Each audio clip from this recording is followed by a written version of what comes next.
Hey everybody, thanks for checking out the latest BAMWX podcast. This week's episode 6 already. The title is Digging In today. We're going to take a brief look at snow removal. We're going to have a guest on here as well, kind of describe what goes into snow removal, and we're going to kind of just discuss the latest winter forecast and kind of where we are. But I want to just, November 1st, first snow today. I mean, how does everybody feel about that? No. Not a lot. Yeah, I don't mind it. Let me just it gets me in a Christmas spirit. I like it. Let me just share a quick little story about Nathan over here. This morning we looked out the window and it was pouring wet snow out there, and Nathan shoots out the door and starts live streaming himself outside, just like a little kid in a candy store. I was like a proud dad. Tell you what, I was in heaven. It was amazing. And then Michael, you guys have been pretty busy over there, so you're moving, right? Yeah. Right now I'm eating cinnamon rolls. He's eating cinnamon rolls. I'm excited. Michael's living the dream right now. He's got a new house. He's eating cinnamon rolls. I mean, tell us how you really feel, Michael. Yeah. I mean, that's basically the update from my area. You're not going to get much out of me. No, you're not going to get much. How's things going over there for you, Ed? Oh, it's going. We're just grinding through the work week, looking at some long range, getting in the winter mood. Yeah.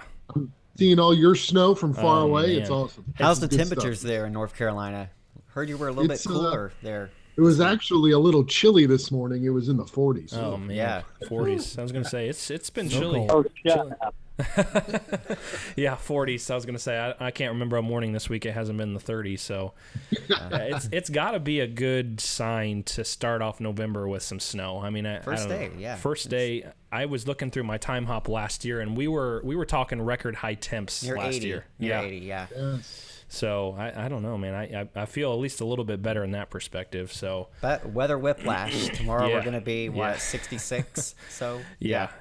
What are we, a day late? I don't know. So yeah. Did you say whiplash? Huh? Go ahead. I said, Nathan, did you just say weather whiplash? I did. Hashtag.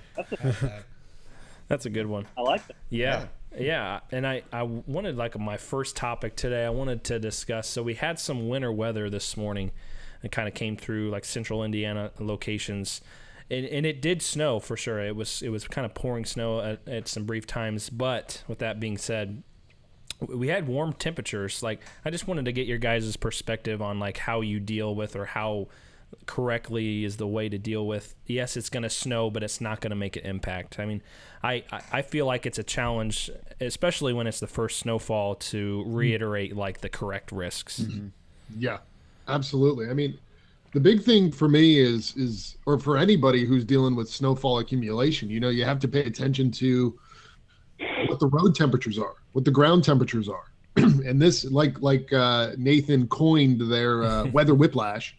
We've been warm, relatively speaking, above freezing for the most part, and that's, unless it's coming down hard, it's tough to really accumulate this early. Yeah, especially if you. Yeah, the big problem you have to deal with is the media. Yeah, absolutely. Yeah. Mm-hmm. Did anybody hear? You get guys that. Did you hear what happened yesterday? Last night. What? Did you hear what happened last night on the 6 o'clock news? They were talking about slick spots this morning, hence the reason why we had all the stuff going out about slick spots. That's the challenge. I think you were hinting at that, Michael. Oh yeah, I mean it's garbage. Yeah. I mean it's nonsense. Yeah.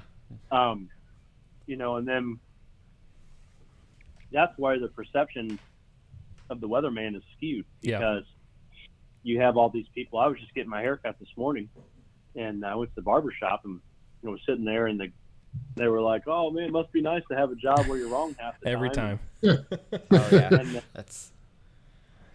I said, "Yeah, it's really nice." I don't have any pressure because I'm never. I'm kidding, but that's probably the best way to handle it. But anyways, it's because that's the problem is people don't think the weather can be accurate because they watch television. Yeah.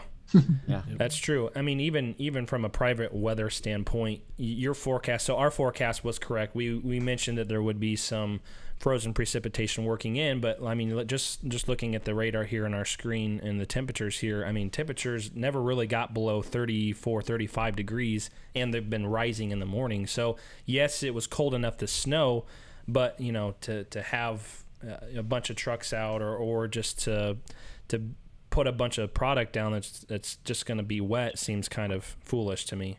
I don't know. It's always going to be a tough balance. I mean, the little bit of snow that we got, earlier, it was gone in 15, 20 minutes. Yeah, for sure. So, yeah, that's always been on my mind, especially when it comes to like the first snows, that it's just relaying the right risks, and it's always going to be a difficulty for sure. So, yeah, next thing. But then you better not say there's going to be 6 inches of snow, because then you're hyping it. Oh, yeah, that's clickbait. Then, you get 4 inches, and man, you were wrong.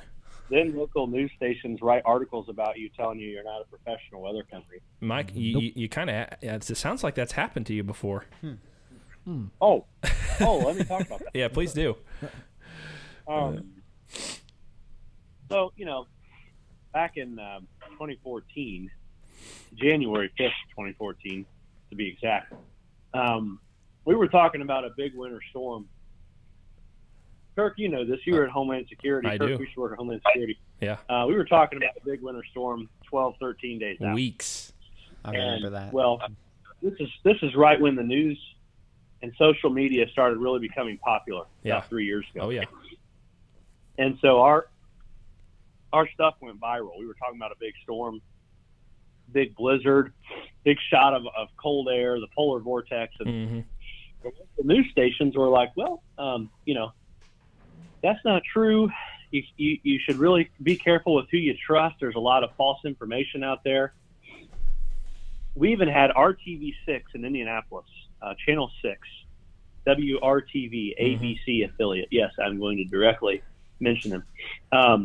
They wrote an article basically saying there's not going to be a snowstorm. This company is irresponsibly posting. They are trying to get clicks, hyping this, hyping that, and 6 days later, we had 12 inches of snow in 24 hours, and the wind chill was 35 degrees below zero. Yeah. So, the news is they're either going to hype it or they're going to downplay it, and usually they're kind of wrong on both sides of the spectrum. Yeah. No, I agree, because like you mentioned, I was at the time working for Homeland Security, and this was back when it seemed like the European forecast model, if it said something like 10 plus days out, it never left that solution. It never went back and forth. It said 12 inches, and that's what happened, and basically where it happened too. So I remember I was downtown. We were working 24/7. I think it was 3 days straight that the whole city was shut down. I remember it was like negative 35 wind chills at sometimes. I mean, you couldn't even walk on the roads because there were it was like a mountain of snow and ice. I mean, I don't know what kind of hype that is, but it's just not my kind of hype, I guess. It was a winter to remember, that's for sure. Clickbait. Yeah. For a foot of snow, you're shut down for 3 days? What is this? Oh, yeah. It's the whole state. I mean, it was insane, man. I remember that like it was yesterday. So, yeah, I don't know. They were giving all the city workers off because they were afraid that it would get too cold at work. Yeah. There was no businesses that were open to eat too. So yeah, I guess that was hype. So man, that was. Well, Ed, so you normally get that much snow in an hour, don't you? Yeah, pretty much. I mean, growing up in New England, it was if you get less than a foot of snow during a big event, it's a disappointment. It's a fail. It's crazy. And I went to school in Vermont, and we average 105 inches of snow a year. Yeah. So needless to say, we get a lot of snow. Yeah, that's crazy too. Is the differences in perspective on we get a 4-inch snowfall here in Indiana. We're like, oh my gosh, that was one of the highlights of the winter. You go to the Northeast and you're like 8 inches of snow. I was like, oh, that's plowed out by the remainder of the day, and it's on to the next one. Yeah. Now how much are you going to get, Ed? Yeah, I'm going to get about. I think I average 0.8 of an inch of snow a year. Wow. Yeah, Ed's now in North Carolina, so he's enjoying his warmth down there. It's exciting. Yeah, a little weird though. I mean, I was out with my dog. I don't know where he is. He's not nearby. We were out. He was dressed up as Saquon Barkley. Get that? That's funny, right? Nice. Oh, I like it. Yeah. Awesome. And nice. We were out, and it was about 60 degrees, and people were in shorts, and the ladies were in their skimpier Costumes. Outfits, and I'm not used to that up north, and even out where you guys are. I mean, it's this time of the year is cold. Yeah, it's not supposed to be warm. I was in layers last night. It was like 37 degrees, and it was chilly. So Carhartt weather. Yeah, I saw Michael. Oh, yeah. Michael has an affinity for Halloween. Michael, tell us all about that. Man, last night was magical. I saw the Snapchats. You need to find those. It was perfect. Yeah, it was perfect. I mean, I rode into town with my Michael Myers mask on. And had my flannel on, and it was warm and cozy, and it was like Halloween right out of a movie. Man. Really. And then now we're November 1st. I mean, we're basically now it's Christmas time. I mean, I'm a big fan. I know a lot of people are like, you can't put the Christmas tree up until after Thanksgiving. I'm a fan of like November 1st to like through January 31st. Friday, it's happening. Yeah. Listen, Thanksgiving is overrated. I agree. It's all it is a day where people they get together and they eat food. I mean, we do that every day. I was gonna say that's the same story, different day here. So I mean, we get together and go to lunch literally every day of the week. Yeah. What's the difference? I don't know. There isn't one. It's turkey and stuffing. Come on, man. I guess. I guess. Yep. We can just go to Graves for that. That's true. That's true. Hey, I wanted to briefly check on October, kind of keep things going. It was overall warm besides the past 5-7 days. And I feel like we got quite a bit of heat because we went warm overall east for October, but everybody, including I think the NWS, was a little bit cooler in the east. What's your guys' thoughts about that? No. Anybody? Yeah. What do you think, Ed? I mean, what was that? Yeah. Sorry, you're breaking up on me, man. Check. Man. Can you hear us? Mic check. I can hear you now. Yeah. Repeat your last sentence. Yeah, I was going to say, what do you think about the warm overall October versus? Oh, well, from our perspective, I guess it was kind of not out of we weren't not expecting it, Yeah. But yeah, no, it was a very warm month, especially early on in the central and eastern United States. And, as we move forward here, I think we're going to, finally kind of back that down in the northern plains in Midwest. Yeah. But then you can see, right there in the last 7 days, it's been chilly. Yeah.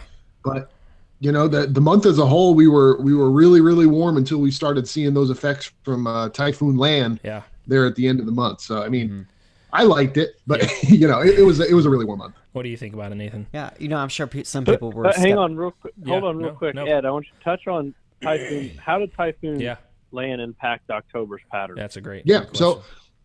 So I don't know, Kirk, if you can pull up 250 millibar winds on any model just to kind of get an idea of what it looks like. Absolutely. Now. And what are 250 winds, Ed? Make it real. Explain it real good for these people that are listening. Yeah, absolutely. So the winds in the upper level of the atmosphere, that's typically the jet stream level, about 30 to 50, 60,000 feet in that general region there. Kirk, pull up the Pacific domain 250 millibar winds on the EPS. Gotcha. Yeah. Yep. And, when you get these storms coming into portions of east of Japan there, you get this trough. There we go. Perfect. When you get these storms to kind of get absorbed into a dip in the jet stream, which we call a trough, that allows a ridge to build across the Gulf of Alaska and into the western portions of the United States. And when that happens, what goes up must come down, right? That's in right. the world of weather, at least. Nice. And when we see that typically yields a trough in the central and eastern United States, which obviously we've seen the cooler weather that's been around here. There you go. Perfect. Over the last 7 days. And when you get these tropical systems in the Western Pacific, it really helps to shake up that Pacific pattern and ultimately has a pretty big impact on our weather down the road. Yeah. I mean, that's, in my opinion, that was a huge difference between this year and last year. So think of like later October into November. I feel like we just had just a straight up fire hose of a Pacific jet, no wave breaks, and that just continued through all of November. I feel like that's at least a good sign that we were seeing more of that activity to kind of break up that warmth at least. Yeah. So, and that, the phase 6, 7, 8 MJO going through the Western Pacific there, Central Pacific. Yeah. That's we've seen a lot of literature in our reports. We've talked about it, but there's a connection between that MJO going through those phases, which is conducive to those Westpac typhoons, and having a negative NAO in the North Atlantic, which essentially means you have a ridge of high pressure up there.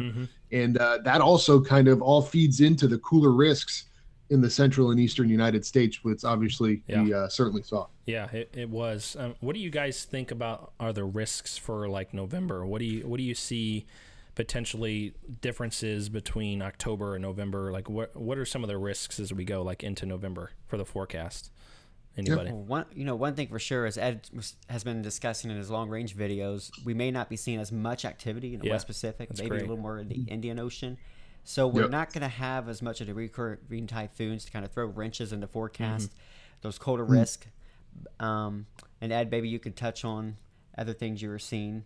Absolutely. Nathan brings up a great point there. Kirk's showing here on the screen. If you can see it, great. If you can't, I'll do my best to explain it. We have our 200 millibar, which is the upper levels of the atmosphere, and the velocity potential. Essentially speaking, when you see a blue or negative velocity potential, that equates to rising motion and very conducive atmosphere for tropical activity. This is a huge signature too. Exactly. And it's really interesting because you can see there on the screen between the 6th and about the 25th or so of October, it was centered right over the Westpac. And that to us, looking at a forecast or even an observation of past data, that's a really good indication that, okay, we could be making this West Pacific a little bit more active. And that kind of all goes back to, once you get that typhoon, or if you get it to recurve, that brings in those colder risks, X, Y, Z, right? Okay. Yeah. And now as we move forward into November, kind of coming full circle here, we notice that the best forcing, like Nathan was saying there, is a little bit off to the west in the Indian Ocean, not so much in the Western Pacific. So that's indicating the MJO potentially could be kind of shifting a little bit into phases 2 and 3, perhaps, as we go forward in time. And, with that's typically a little bit warmer of a phase compared to the Western Pacific, because you don't have the opportunities to really get that blocking and that negative NAO like we did have here at the end of October. Well, and just looking at this map, I'll try my best to describe it. We're seeing a lot of oranges and reds as we go throughout like the first half of November. I mean, it's not a huge signal by any means, but it's not anywhere near what we had in like early to mid-October, which kind of tells me in my mind that we're just going to have a lesser impact from the Western Pacific, or lesser opportunities for a typhoon recurve. So it's definitely a little bit more risky to think of there's some more warmth on the table. So that's how do you guys think the evolution of November kind of pans out in your head? Well, it's an internal battle we've been having over the last few days here in the office. And it's interesting. We're starting a little chilly here today and maybe for tomorrow and Friday, but we're going to warm it back up, I think, compared to normal at least. And that's the big key here, is it's all relative. Plus 10 in November is, cold in August, but looking at the Bering Sea that Kirk has pulled up on the screen, there are a lot of signs that we could be looking at a fairly significant ridge, which indicates higher pressure and warmer conditions across the eastern Bering Sea, even into the western Gulf of Alaska there. And in turn, that'll allow the trough to dig in the western U.S., which brings the ridge back into the east, which is kind of the what goes up must come down type type thing. Let's talk about kind that of where we're going. A little bit. Feature there, that ridge, it's very persistent too. It's not just there and it goes away. It's very strong. It actually persists there for quite a while. Right. And Ed, how about you describe to us? So when we see a ridge like this in the Bering Sea and it persists, what kind of correlation do we make with that? Like talk about like the days ahead and where we kind of place that at in the U.S. Sure, absolutely. So shout out Joe Rankin again. I know we talked about this on the last video or last podcast. He does a lot of really cool work with the Bering Sea. And you see it's not a direct correlation, and it can kind of vary by day, like by period, depending on the regime as to how many days it'll correlate to. But typically 17 to 21 days later, the pattern that's in the Bering Sea replicates itself, at least to a point, in the United States or in North America. And there can be, again, it's not a one-to-one correlation, but it's definitely a tool that we can use to kind of add another layer of confidence onto our forecast by looking at all of our research and all the data as well. Yeah, I mean, and it, to me, like just what like Nathan was saying, and we do have that forecasted cold to come through around the second week of November, which it's been highly advertised for weeks. But when you see kind of this, and what's happened is a trough used to be here, and now it's being replaced by a ridge kind of over the Bering Sea. And when you see it, this is a look at the 5-day average. So over a span of 5 days, over the next kind of 2 weeks, you just see it consistently persist across the Bering Sea and the North Pacific. And that, in my mind, kind of raises my eyebrows a little bit to, hey, maybe the second half of November is just a little bit warmer. So, and that makes it challenging too. That kind of leads me into my next point. I wanted to kind of talk about our November outlook and what we think kind of evolves. And that makes it challenging to make an overall like a monthly outlook, because you have to deal with, we're cold for a week, but in the middle of the month we could warm up a little bit, but at the end of the month we're going to be cold. Like I feel like that's a big challenge, because this is a look at our latest November outlook, and I'll kind of describe it to folks who can't see. So basically from Arizona, New Mexico, Texas, all the way up into the deep south, southeast, including Virginia, Pennsylvania, New York, all the way stretched up to Maine. That's where we kind of have that above normal temperature spread, where we have the below normal from Wyoming, Nebraska, Iowa, stretching all the way up into the upper peninsula of Michigan. I feel like this isn't a bad outlook for the number one reason is it has an active storm corridor here. I mean, it's clear as day, where you get the trough coming into a ridge further south. I feel like, active precipitation, you get some cold to come into it, and you get a little frozen precipitation with this. What do you guys think about it? Yeah, definitely looks like a wet November for the Ohio Valley, that is for sure. Yeah, I mean, this is into the northeast. And this is a look actually for our November precipitation departure, and you can kind of see it too. So what's happening is you get a trough to kind of move in from Canada. You get the higher heights down here, the more ridge to the south, and kind of think of it as like a clashing air mass, for example. So you're seeing that point blank. I think it was Sunday night into Monday. We have some potential strong storms already. So it's and a lot of rain. A lot of rain in that same spot. So we're just starting it off. Yeah, and I feel like we had above normal rains last winter. The difference is we could never get cold. So I feel like that's a little bit of some positive notes that we may have. Plus, it's easier to get more moisture when you're warmer. The warmer the air is, the more moisture it can hold. Right. Yeah, and you get a little bit more access to some cold air, and you get some of those storms that came through that were just rain last year, and you get just a little bit more storm, or you get a little bit more snow with that too. So, yeah, guys, you have any other topics you guys want to chat about? I know we've got a guest coming on in about 6 minutes or so. Just wanted to kind of leave it open. I just want to add a point about that temperature outlook there. I mean, like you see, like Kirk was saying there, it's very difficult to balance. All right, we're cold 1 week, we're warm for 4 days, we're cold for 2 days. You know what I mean? And with these systems, and we saw this a lot last year, the storm track is going to dictate what kind of precipitation you get and how cold or warm, respectively, you could get. Because if that storm, let's say, goes from Oklahoma City to Chicago, ahead of that storm to the east, Indy, Columbus, all of the east, you're going to torch. You're going to be warm. Yeah. And then South Dakota, North Dakota, Iowa, that area, you're going to be colder than what we're showing there. Yeah. So it's very important to make sure we have the storm track in mind, and hopefully it all averages out pretty close to what we have. Yeah, no doubt about it. I just wanted to briefly take a look at our weeks 1 and 2 kind of temperatures. So obviously we've been chatting about how we're going to get warmer for sure the first week of November. I mean, that's where we kind of correlated that with I think what was the MJO phase 6 and 7. I think it was where it was. Yeah, it was phase 6 and 7.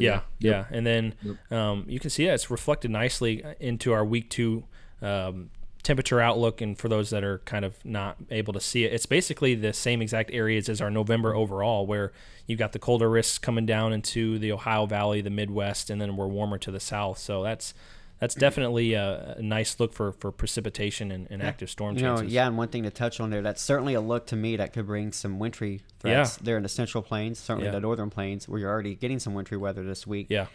Seeing some signs maybe towards the middle of next week with that colder air coming down, maybe some moisture riding in. Could see some wintry chances there in the Central Plains. So, that's something we'll... Yeah. I think my sweet spot last week, I think Michael asked the question was, well, where do we think the biggest areas of snowfall are going to be? And I think I did Madison, Wisconsin. But you're already seeing, Minnesota I think they've already gotten at least 2 winter events already this year. Duluth had a record snowfall last week of 10.5 inches. 10.5 inches. I think they still have some snow on the ground, and I'm sure they do. Yeah, this is the latest look at the radar this morning. I mean, it's consistent snow already this season, so it's a good sign. And it's really a rapid flip because the week before they were in the 70s. It was warm, and then just bam, it just another week comes and it just suddenly turns cold. Right, and it gets snow, and it's like that. Yeah, it's got to be tough for, and just to touch on this, I think Ed's got a point to make about like average for snowfall, but it's got to be tough for farmers here in the Ohio Valley too. I know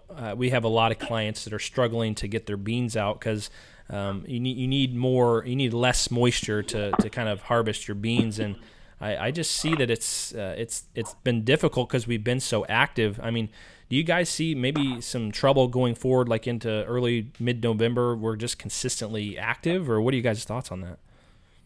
No, go ahead. Yeah, in the next week alone, we're looking at the potential for 1 to possibly up to 2 inches of rain in most of Indiana and Ohio. So we're already struggling right now, and with more rain on the way, I don't see a whole lot of really good opportunities for the farmers to get out there and work in their fields. So unfortunately, the weather doesn't look overly favorable here for the farmers. So what's your thoughts for sure? I mean, I've talked to a lot of guys in western Ohio, northeastern Indiana, that area, even into southwestern Michigan.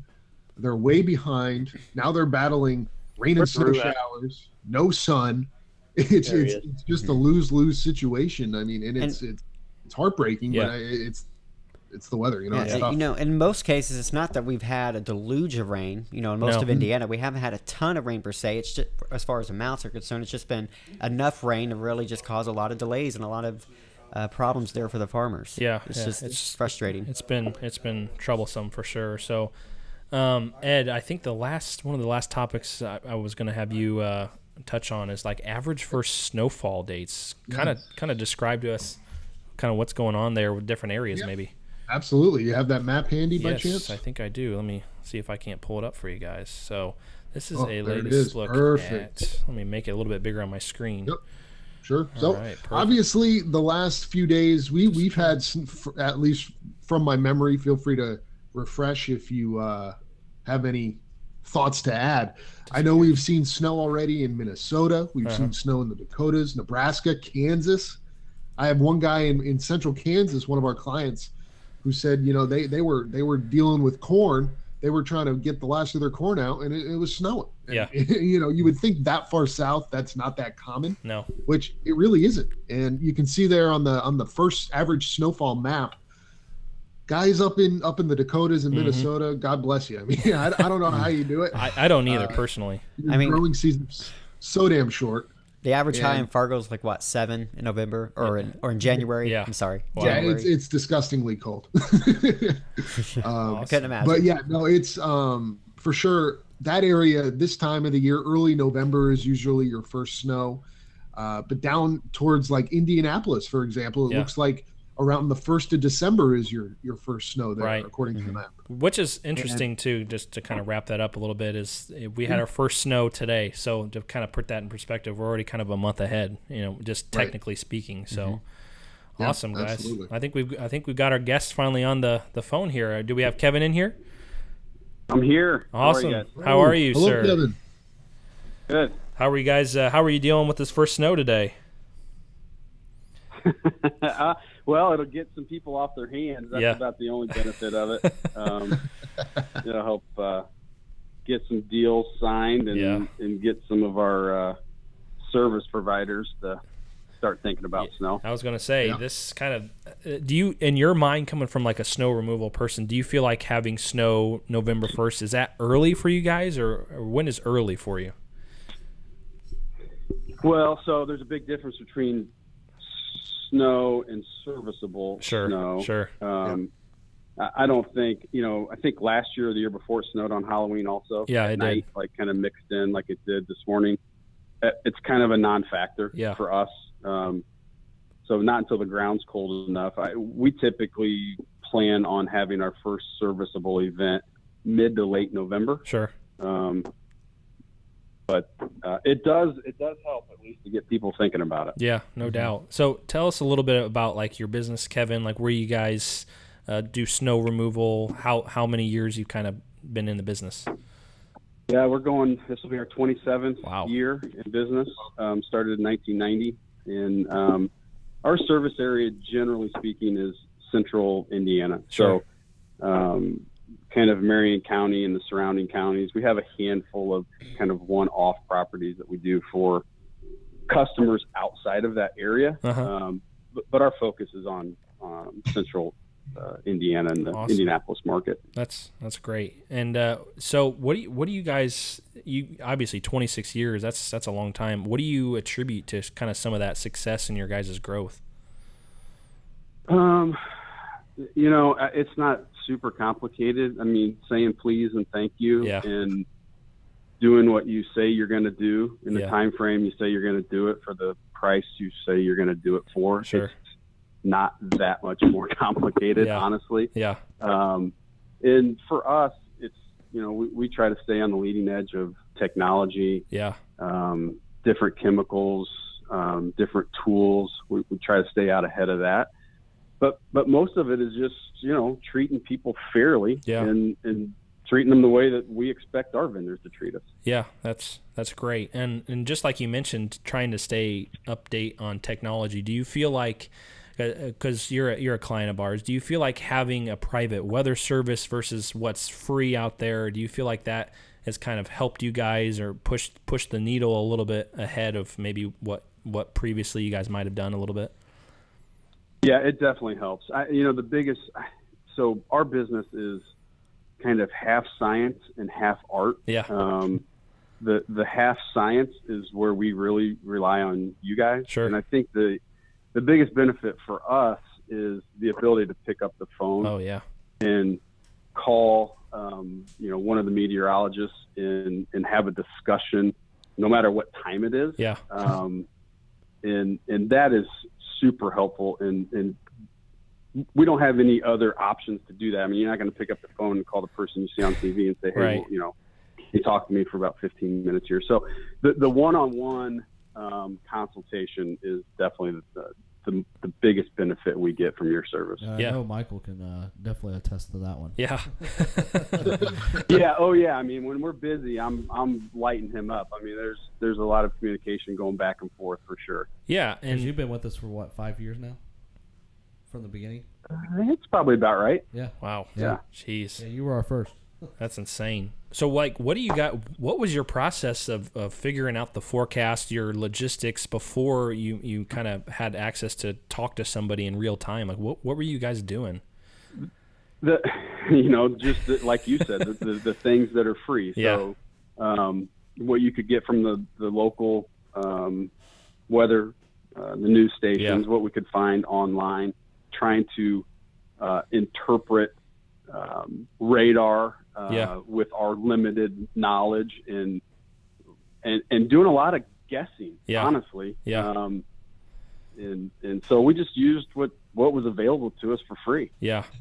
And that's crazy to think of. I'm sure I've talked to a lot of guys too. They're literally, they would watch the evening news and prepare for the next day, average out, the 5 different news stations and come up with just an average forecast. And that may work for sometimes, but to nail down, when the rain's going to get out, when the snow's going to kick in, temperatures on the backside, that's got to be tough to have to put 2 hats on, instead of just doing the snow removal and not the weather forecasting. Yeah. It's the micro details that are really helpful that you guys provide us. And, the macro from the local news, I think we're fortunate enough to have some pretty good local people, and we have some friends there for sure, but it's that micro, detail on, one of the questions I always ask Michael is okay, give me the back side of this storm. Yes. What's the timing? Oh yeah. Because that puts a lot of things in motion for us on next steps of service. And if it's 2 a.m, I don't have any other place to get that information. Yeah, no kidding. How do you guys, so like last couple of winters, we started out last winter, December was cold, it was snowy, we were like, oh, this is a good sign for the rest of the winter, and then we turned warm and we stayed wet, but we just didn't have a lot of snow. How do you guys deal with that from like a snow removal standpoint of years that are a little bit slower? Is it steady as she goes for you guys, or is there differences? We're grumpy. We're probably not great to be around. Yeah. It's the weather business. Yeah. So you got to take the good with the bad. Yeah. And we've had years, 4 years ago, we were incredibly blessed with snow and cold, and you better be smart with your money. Yeah. And you better be conservative, and you better plan for years like last year. And even the year before was pretty light. So that just goes into running a business, and especially a business that is dependent on the weather. Yeah. Yeah, that's absolutely true. You have to evolve. That's just plain and simple. You have to evolve with what's going on, with what's dealt to you. That's a great point. Can you share with us kind of a couple ways you guys have evolved? So like in the last 10 years, is there anything that you guys used to do that you do now, maybe like big differences, or maybe make things a little bit easier? Well, a couple of things that recently we've evolved into, and we're not experts in it by any means, but we're starting to use more liquids. Yeah. And that gives us another tool. It's not the silver bullet, but it gives us another tool in our toolbox for certain events. Gives us the ability to tackle events that are a little colder. Right. We can be a little bit more proactive. Yeah. So liquids have helped. Technology has really helped just by being able to track our crews and their time and GPS on where they're at. And so I would say those are the 2 biggest changes for us. And certainly the liability side of this business has changed. About half of our time is spent on documenting work that we did, and the other half is actually doing the work. That's crazy. Then you bring up a good point. So I spoke at a snow rodeo kind of meeting last week, and one of the gentlemen there was he was a sales rep for different types of product that puts on the roads, and he said, I'm trying to push more of the liquid more versus the sand or versus the salt, because it's just better with all around temperatures. I mean, do you guys have a preference that you go to? Is it dependent on the temperature, or how do you guys do it? Yeah, for us, and it's not air temperature. Yeah, right, so, exactly. We definitely have some triggers based on surface temperatures that we will use different products, different mixtures. And the tough thing for us in this market is we get a lot of rain to snow events. Oh, which a lot of times we'll take liquid out of the equation. Exactly. Where, if you go a couple 100 miles north, they can use liquids on a lot more events than we can here. So it's just a tool. Yeah. Solids are still very important to us. Yeah. Awesome. Do you guys, Nathan, I think one of his questions that he was going to ask is, do you guys have any big snow events that you can remember? You guys have been in business for 26 years. Do you remember anything that sticks out to you guys?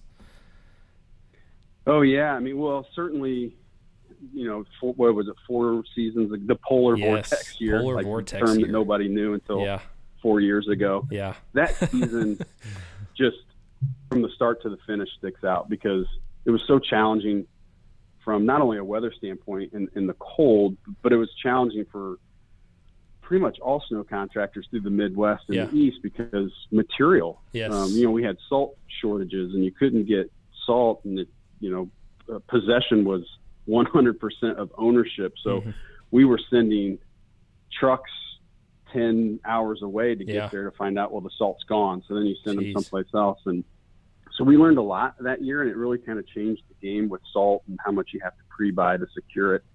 So that year stands out because that was just a battle of attrition. And I can't remember the year, probably 6 or 7 years ago. You guys will probably remember. We had that kind of double barrel ice storm 2 days. 2011. Yes, 2011. Yeah, and then it got really cold. Same thing. I mean, that was just a battle of attrition to just stay with it. Because as soon as you let your guard down or relax, you would you would lose property. I know. To the ice. So those two. Definitely stick out. Yeah, ice is tough because I think we had an event last December, maybe it was, where it caught a lot of the media off guard. I mean, I think we were ahead of it for a couple days. We were mentioning like ice risks around the I-70 corridor. I mean, how do you guys deal with ice? Well, you got to be aggressive for sure. And the thing that ice is probably our least favorite event because you can see. Yeah, you can see snow. And you can tell, okay, that's been treated and that hasn't. Right. With snow. With ice, it's very difficult to tell what's wet and what's ice. Right. Absolutely. And our biggest tool we have for an ice event is chemical. And you just got to keep at it with the chemical. Right. But it's a real challenge, and I would say just about any contractor would tell you, hey, if we could get rid of one event, we would love to get rid of freezing rain events. Well, and it's really dangerous for our guys to be out and trying to get from property to property. Right, and that's tough too because I think the last couple years we've kind of coined the term, you know, the I-70 corridor being the difference between like the rain snow line, and I see a lot of similarities. I think Nathan and Ed would agree that a lot of times the storm track, it rides right up into the I-70 corridor. Just to the north side of Indianapolis could be, you know, all snow. South side could be rain. You know, downtown Indy could be sleet. I mean, that's got to be a nightmare for you guys logistically to kind of say, oh, you go into the north side, you're dealing with snow. South side is dealing with rain. I mean, that's got to be tough. Yeah, absolutely. I mean, it is, and we don't even have that big of a service area, kind of north to south. But the difference between Greenwood and Noblesville can be, and usually is, pretty significant. It is. So yeah, our guys are, a lot of times we're on different strategies. You know, our south side guys will be on one strategy, our north side guys will be on another, and we just communicate through it. And you know, you kind of deal with what you got. I mean, do you feel like that, maybe say like the 90s, early 2000s, do you feel like that was the same thing where you still had those storms riding, you know, I-70 corridor? Do you feel like it was like different back then, like we're in a different pattern right now? It feels like it, to me, it feels like it's always been that way. Sure.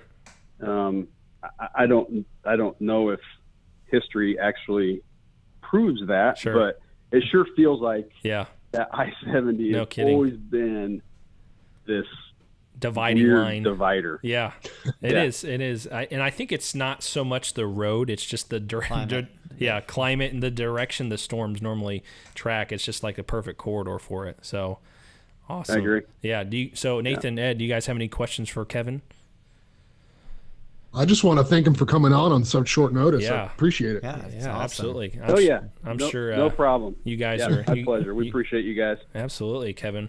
I think that's all the questions I had for you. Unless you have any closing remarks, and you know, send folks off with your business, and you know, if tell them where they can find out more about your business for sure. Yeah, well, B&B Group, we're a little different in that we're a niche contractor in a niche market. So we are 100% commercial. Sure. And inside that, we really focus on kind of the high scope, high expectation type properties. And we try not to be all things to all people. And so far that's worked out well for us. Absolutely. We just kind of keep our head down and stay in our lane. I think we're all in the same agreement that we're hoping for some snow this year. That would be helpful. that would be helpful. We don't need a big year. We just need an average year. An average year. That's crazy. And just before I take you off, so last year we had like 10 inches of snow. Yeah, 9 inches. 9 inches of snow. And an average winter, was it 20, 25 inches? Yeah, about 25, 26. Yeah. So that's another thing is if we get 20 inches of snow, people will think it's a blockbuster winter compared to the last two of them. Yeah, this is not a huge snow market. No. 25, 26 inches of snow. Yeah. But I think what we deal with more than those who receive more snow is, you got to be able to deal with the ice and the sleet. Absolutely. And those are events that they're tricky. Yes. They're expensive. Yes. But they don't move the needle for accumulation. Right. So at the end of the season, you say, we got 25 inches of snow. Right. Hey, you throw in a few ice events and yeah, all it takes is a been a winter. drizzle. Yeah. That's got to be a nightmare for you guys. Freezing drizzle, freezing fog. I mean, that's got to be, especially on your no tolerance lots. That's got to be a nightmare. I feel like we had quite a few of those last year too.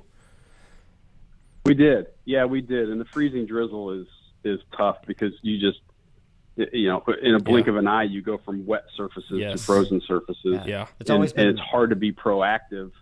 Yes. When it's just rain, you can't just put chemical down because it's going to wash. Yeah. So, that transition period happens fast. Yeah. And then you better be ready out servicing. Yeah. Awesome. It's always amazing to me how little it takes to get the roads to an ice skating rink. Yeah. Just a little freezing drizzle. Yeah. I mean, it's just. Yeah. You can get two 1/100ths of an inch, and you got slide offs on I-70 throughout everywhere. So it's a blaze, and that's what happened that night last year. December. We had a cold spell. Temperatures were in the teens that whole week. Yeah. So the ground was super cold. Yep. We had that very cold air in the low levels, so it just fell as freezing drizzle, and obviously it just turned the roads into just an ice skating rink. One thing, guys, this is Kevin. It's Michael. I've been kind of listening to you. I appreciate you coming on. Sure. Setting up my house over here on vacation. But one thing, Nathan, you mentioned last December and what happened there with the polar vortex, it split in early to mid-November. Mm-hmm. And that's what really set up December. Yeah. And now this year, the polar vortex is pretty much behaving normally. Not any drastic splits or big changes noted in that. So, it makes you see how cold last December was because of that vortex split. Granted, we haven't seen that behavior yet, but if we start to see these nudges at the polar vortex from how our atmosphere is set up this year with that negative QBO, it leaves a lot to be desired. If we can get into, late December, January, February, you split in those during those months, and you could really set yourself up for a entertaining winter. Yeah, so 2013-14. Curious to see how it evolves for sure. Absolutely. Yeah, and Michael, we've had this conversation that's all. Like, I love listening to you guys debate and chat about all that stuff that's 30 days away. For us, it's the next 24 to 72 hours. That's what we make our plans on, and I would love if we have a busy, active winter, but we just concern ourselves really with the next few days. Yeah, it's a matter of perspective for sure. Oh, yeah. Awesome. Yeah. All right, Kevin. Well, we absolutely appreciate having you on, sir. If you have any last regarding marks, throw them out there. But we always look forward to working with you and excited for this winter, man. Appreciate it. Congratulations on your guys' success. Thank you. And look forward to working with you again this winter. Absolutely, sir. We appreciate it. Have a blessed day. Yeah. Thanks. Okay. Take care. Thanks, Kevin. You got it. See you guys. See you. Bye. Awesome. Well, I feel like, man, I'm ready for winter. We got the first snow of the year, November 1st. I mean, I think great topics. I love always talking about the winter. Michael, you were talking about negative QBO, polar vortex. I think we're seeing a few good signs, and I haven't dug into the polar vortex as much as I would like to, but I feel like there's some good research for December, January at least for cold opportunity. So absolutely, no question about it. Sure. Awesome, guys. Well, I don't know if we have you guys any last remarks or anything or anything thoughts. Anybody? Michael, news update from the new house. Anything? Sitting in my chair, looking out the window. Oh man, what do you nothing for you? Enjoyed it. What's the view out there? Right now, I'm watching a house get framed. Oh man, I can't wait because I'll be joining there early next year. I'm excited. It'll basically be tomorrow. Next door neighbors. Man, yep. Next door neighbors. Yep. Michael, really, I hope you really love me. I hope you really love me, buddy. I'm gonna pee on his car tire. Oh boy. What did you say? I'm gonna pee on his car tire. Oh well, that's very kind of you. That's the kind of relationship we have. That's what friends do. Awesome, guys. Well, yeah, that's. I love you guys. We'll yeah, be seeing you. Yeah, we'll be seeing you for sure. All right, guys. Any last remarks? No. Let's wait a couple more weeks for the cold, and let's hit the ground running with some snow. That's fine with me. I agree. I'm ready. I'm ready for 20 inches of snow. I'd be fine with it. There you go. Awesome. Well, hey, I appreciate all our listeners checking in today. You know, if you ever have any questions, you know, you can tweet us, email us, #BAMWX podcast. Happy to talk about those. Let us know if you have any topics you want us to talk about next week. I know we love talking about winter, but we're really open. We're open to talk about anything. So we will literally talk about anything. Absolutely. Yeah. We're kind of open to anything and everything. Yeah. We certainly appreciate you all listening, and you know we'll catch you next Wednesday, 11 a.m. Eastern time. We'll have another great topic for you. Again, appreciate you all checking in, and we'll talk to you soon. See ya. See you. See you guys.